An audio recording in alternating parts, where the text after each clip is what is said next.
Amada vlogging ze Amurak kumba mana hakena tindari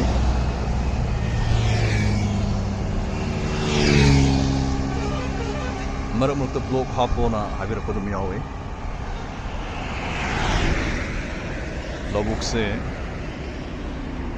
Vlogsi am fazai aina video siam da matam da hege koi thok pam fam ne yam fazai yam ingi sum phamjil lai baje fatte aduna ngak suman koi thok puje yam marui na khale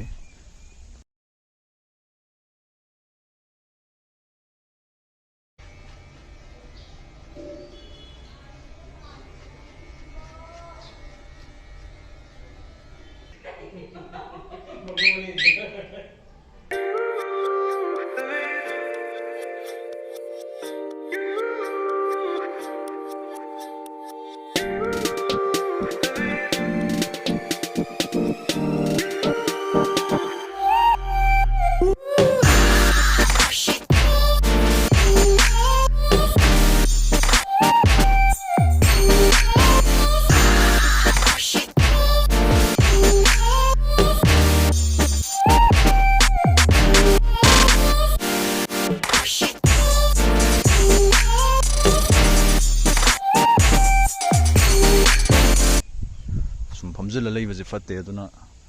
ngak suman koi thok puje yam marui na khale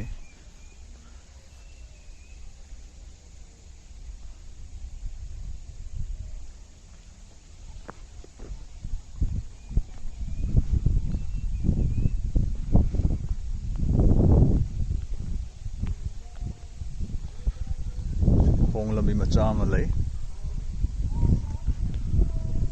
chan pambi yam hawe phamje yam nungsiba yam ingba famne aigi maruf gulsan ada leire taw gulsan keno sida koi sigi asik pom fam zeida lakpa je wakhal kari fauge wakhal da dum nungai hai tare yum da dum phumang naraga tawong khang da bida saba dum leram to hoi hoi mind je refreshing oi da hai tare mind refreshing oi abo ko ai sing keno odi u da scenery gi u bujida ko sum nungai da bom pau hai tare ko adu de khoi gulsan ki hom charo ja dudi ko saram da ki hom chaw chat kani oje khoi ibok sing ki hom yon bri yang ni yol magri chani adu de saram chalu rasi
khoi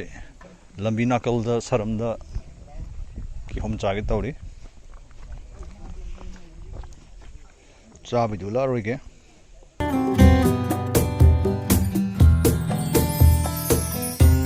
ko zik hi tong na ba tawre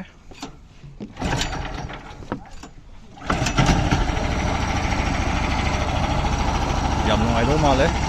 tong da bu kui ram ni na Homjom War Memorial Complex kani El tiempo que me dejaste se akhoi na hi tong lak pada khoi ka dara khallaga akhoi gi akhoi kanggu myam tong le rame akhoi ka toy ram dre yam nungai re y no me dejes ir Darwin se somda yengakpada di mai do urane asomdai di ude mai je swedi uni ba el tiempo me dejaste fue el momento difícil vuelvo ya pararme y no me dejes ir eres mi amor amparazme mi amor siento mi amor nunca dejes ir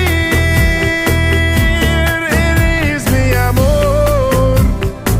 amparazme mi amor siento mi amor y nunca dejes ir el tiempo que me dejaste fue el momento difícil